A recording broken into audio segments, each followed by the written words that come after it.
Section 1.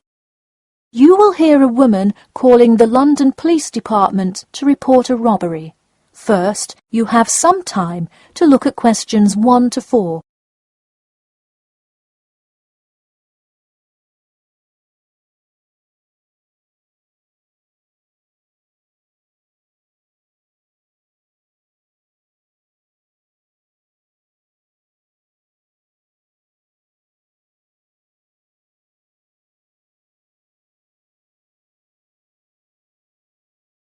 Now we shall begin. You should answer the questions as you listen, because you will not hear the recording a second time. Listen carefully and answer questions 1 to 4.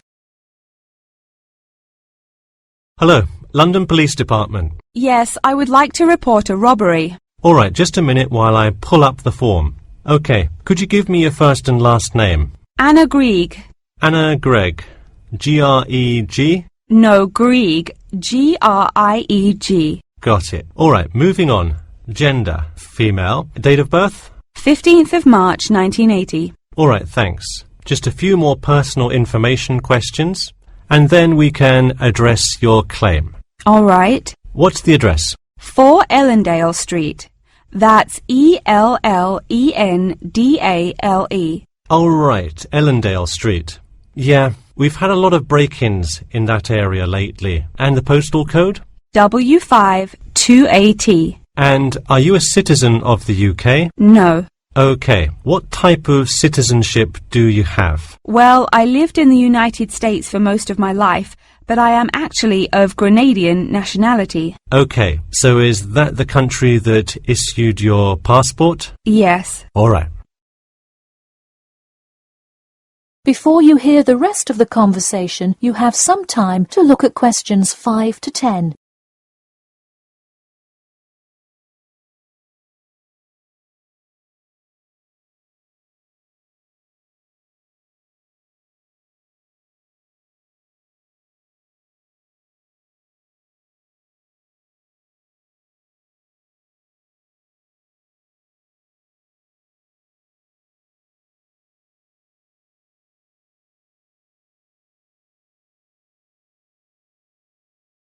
Now listen and answer questions 5 to 10. And what is the crime you're reporting? I already said a robbery. Oh, right. Sorry, this is about the 100th robbery report I've filled out today. Have you had any prior break-ins? In the building or just my flat? The unit below mine got broken into last year. No, just your flat. Oh, then no, not here. All right, let's see here. Can you think of anything that was out of the ordinary around your building, or anyone who may have had reason to do this? No, it seemed like just a normal evening. I didn't see anyone suspicious and can't think of anyone that would target me specifically. How long has this been your place of residence? Let me think. I moved in on February 1st and it's October, so it's been about 8 months already. Wow, time flies. And that is just for Ellendale, yeah? Yes, I have lived in the UK for just over 1 year. I see. Can you give me the first and last names of all members of the household? Actually, I live alone. OK, so no other occupants. And can you give me a brief account of what happened? I left to go to a dinner party at 6 p.m.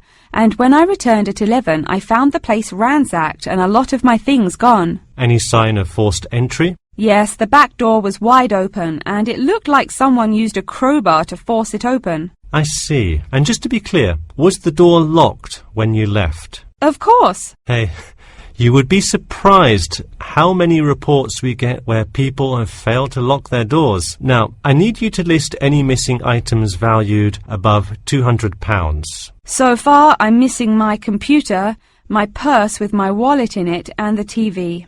OK, let's start with the computer. What is the estimated value? £500. And what is the serial number? G41687770. Thank you. And a visual description? It is a black 13-inch PEMDAS cloud book. There is an Oxford sticker on the lid. OK, and could you give me a description of the purse? Sure, it's a Claude Frieda shoulder bag and the material is silver-coloured cloth. Price? £300. OK, that concludes my report. I'll submit it and we'll let you know of any developments. That is the end of section 1. You now have half a minute to check your answers.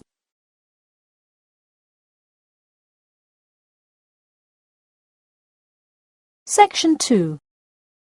You will hear two students called Mark and Gina asking their tutor for advice on the extracurricular project. First, you have some time to look at questions 11 to 14.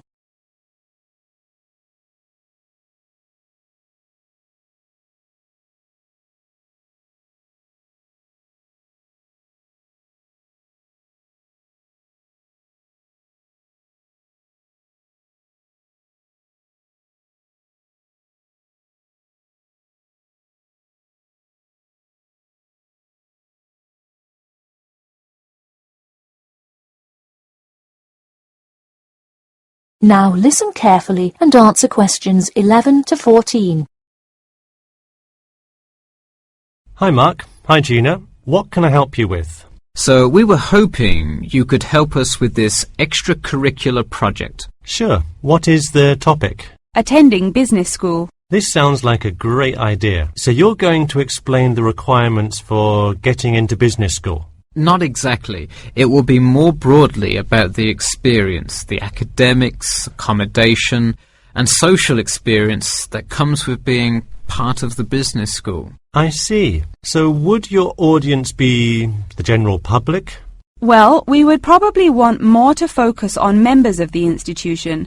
We would especially like to reach individual applicants to the business school. I see. Now, what form will this information be? You could give a talk to all the summer courses. All you'd need is permission from the course director. Or you could pass out information outside the student union. Those are both good ideas. What about sending out pamphlets in the mail? Most college students never check their mail. Maybe you could make a video and show it on campus. That's a great idea. We'll do the video. Great. And as members of the business school, do you have an incentive to attract new students? If so, this idea is a great way to do that. No, the idea actually came about because of how much students like us worry about their studies. Yeah, when I got into business school, there were a lot of things I had not prepared for, so the video would cover a lot of things Mark and I wish we had known upon entering business school. Right. Before you hear the rest of the talk, you have some time to look at questions 15 to 20.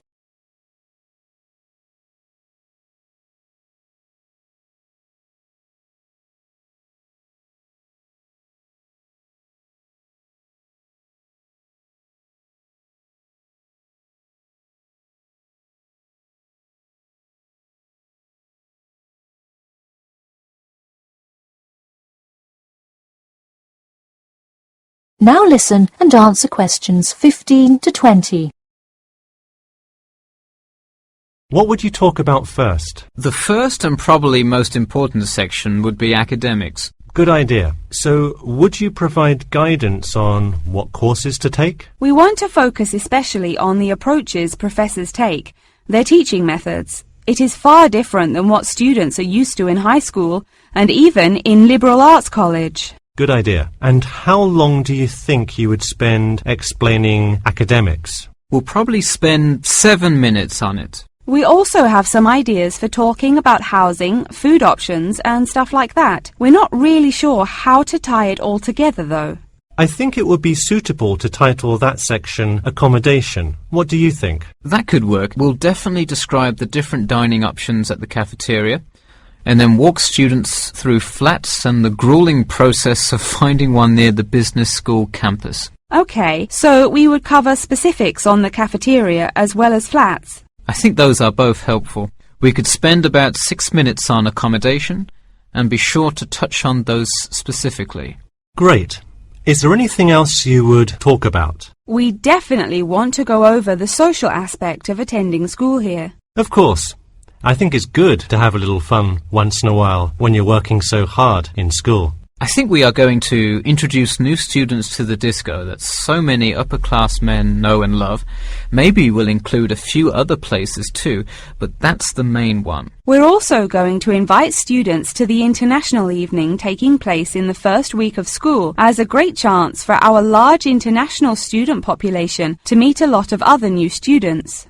It can definitely be hard to meet people as an international student. I think that is a great idea. You may want to spend slightly longer on this section than the other two. How about 8 minutes?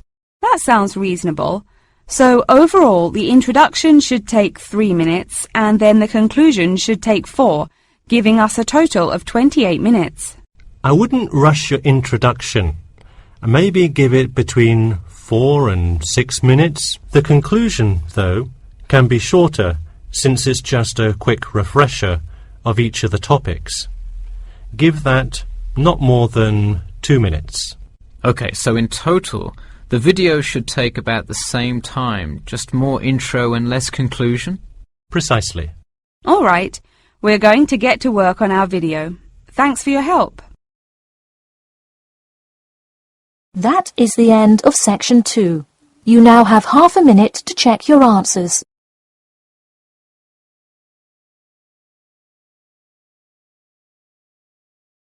Section 3.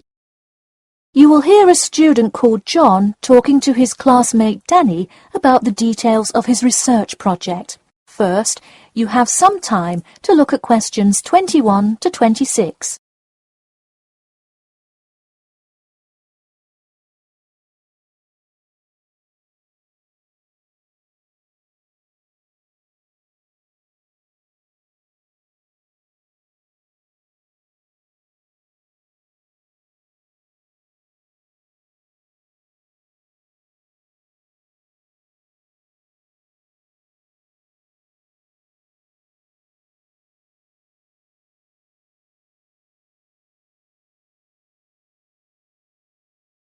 Now, listen carefully and answer questions 21 to 26. So, tell me about your research project, John. I created a questionnaire for the study to determine people's opinions of the relative feasibility of earning a living in Brisbane. Oh, cool. How is it scored? Are they all multiple choice questions? Well, the questions consist primarily of yes or no responses. There are 2 free response questions at the end. Participants will use a computer to fill in their answers. That way, it is really easy to analyze the data afterward. Great. It sounds like you have a pretty solid idea of what you should do. Just don't forget to submit a copy of your plans to Professor Curran by the 15th. Oh, I almost forgot. You don't do it for the high grade or a praise, but he can review and give you feedback. Right, that will be helpful. He has been conducting studies like this for 30 years now. Yep. Oh, and I'm curious. Are you going to be in the room giving subjects directions for the questionnaire? Well, I think the instructions will be provided by another representative who will not be analysing the data. I want them to feel they can answer and be completely anonymous, so I will not be in the room. Anonymity is really important for this study. I agree. Good idea. You should tell the representative to remind subjects to fully consider both sides of each issue. Sometimes it's really easy to immediately check yes or no without stopping to think about it completely. That's so true. It's like a race to finish the questionnaire first or something. I'll make sure to include that in the instructions. This report has to be perfect. Wow, what's the big deal? I know it's part of your grades and all. Well, it's that, but also a well-executed study could grab the attention of faculty in the department, which would be a huge deal. So, for attention? No, silly.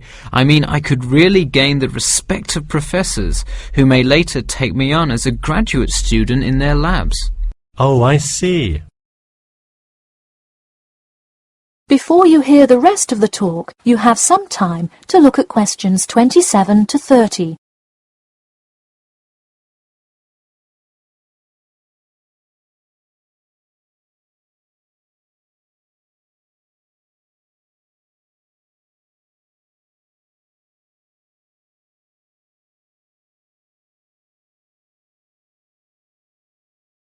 Now, listen carefully and answer questions 27 to 30.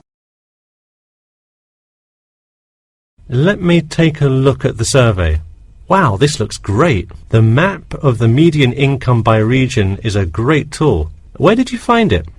Oh, thanks. I read a lot of sources and just noticed this one in a small psychology journal called Modern Psychology. It's more helpful than the photo I added, but I think the photo is just so interesting. It was in the newspaper last year during that huge wage strike. It's great. Probably not necessary, but it looks great. I don't understand. What is WKRX's involvement here? Oh, the radio station agreed to sponsor the study if I play their station in the room. Wow, interesting. So you don't have to pay for any of this? Exactly. Nice. Where did you get that idea? Last month, at the Psychology Club Council meeting, someone talked about how easy it is to get sponsorship from local businesses, so I listened to their advice and called around. I'll have to remember that. Well, this all looks great. Good luck. That is the end of section 3. You now have half a minute to check your answers.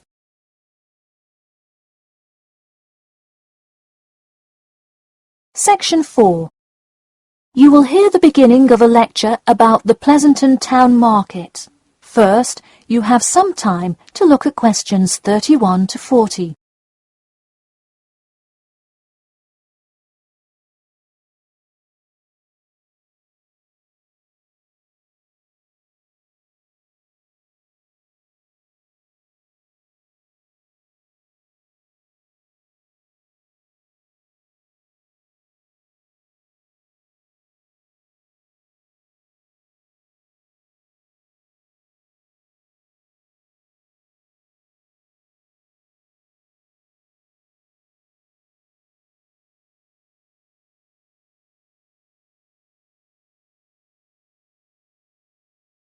Now, listen carefully and answer questions 31 to 40. Good afternoon. In the last few lectures, we've been covering the social and political pressures that influenced the rise of the rebellion of 1679. Today, I would like to focus on the Pleasanton Town Market. Now, why are we talking all about some market? It's not like it was the first market ever, or even a particularly large market. The Pleasanton Town Market is important because it is often mentioned in the literature found in the library. If you have ever been there, you have probably seen all of the handcrafted items sold there now. But what was originally bought and sold in the town market? In the beginning, the market sold products such as meats, furs, and simple tools. Over time, though, it became known as the place to find quality livestock. People came from all over the world to find the biggest and best cows, pigs, and chickens. In fact, the profits from the town market became the savior of a plummeting economy during a time of much turmoil. Not to be confused with the Reconstruction era, a period of rapid development came about in the 1660s as a result of the market's vendors contributing their profits to building up much-needed public facilities and defense, which would later make a huge impact on the outcome of the war. For many years, the market flourished and began to draw in large tourism crowds in addition to the throngs of livestock customers. However, as revolutions in farming came about, more people moved to farms far from the city centre. Customers grew more and more reluctant to travel all the way to the town centre for their meats, when they could easily choose to buy from local farmers near them for a fraction of the price. With such a fall in the profits of the town's major profit generator, some quality town planning was needed. In the mayoral election of 1668, a young man of little fame just barely claimed the popular vote, none other than the now legendary John C. Wiley. Wiley's first decision as mayor of Pleasanton was to deal with the quickly failing town market. The building with the large clock was a landmark that had symbolized growth in Pleasanton for a generation. Wiley decided to use the notoriety of the town market to set an example. During the historical Rotterdam Rebellion, Wiley gave all those involved lifetime prison sentences in the very same building. It stayed a prison for about 50 more years until they transported all remaining prisoners to other facilities and turned it into the historical monument today.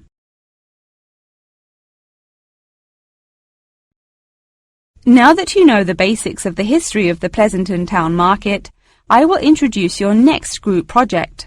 I want you to make a short film based on the real historical events that occurred in Pleasanton before and during the uprising. I will give you some class time to look through the library's reference section, but you will be responsible for conducting further research outside of class. I suggest starting by looking for information on the market itself. You'll find plenty of information. In fact, some students complain that there is actually too much information on it. On your own time, you could find family members of old war veterans to conduct interviews. Sometimes they provide wonderful insight that you wouldn't find in proper history books. But be careful, an interview that is riddled with bias is useless. I myself have some very old photographs here that you are welcome to take a look at for some inspiration. I'm lucky enough to own this one of Jim Wiley himself. Very interesting to see, but does not provide enough information to add much to your film. Feel free to take this film into whatever direction you choose. You could even do a crime thriller based on real outlaws. All you would have to do is look through the newspaper archives in the crime section during that time period. Try to get as much detail as you can, but you may end up having to draw your own conclusions. Okay, that's enough from me, so let's go on to... That is the end of section 4. You now have half a minute to check your answers.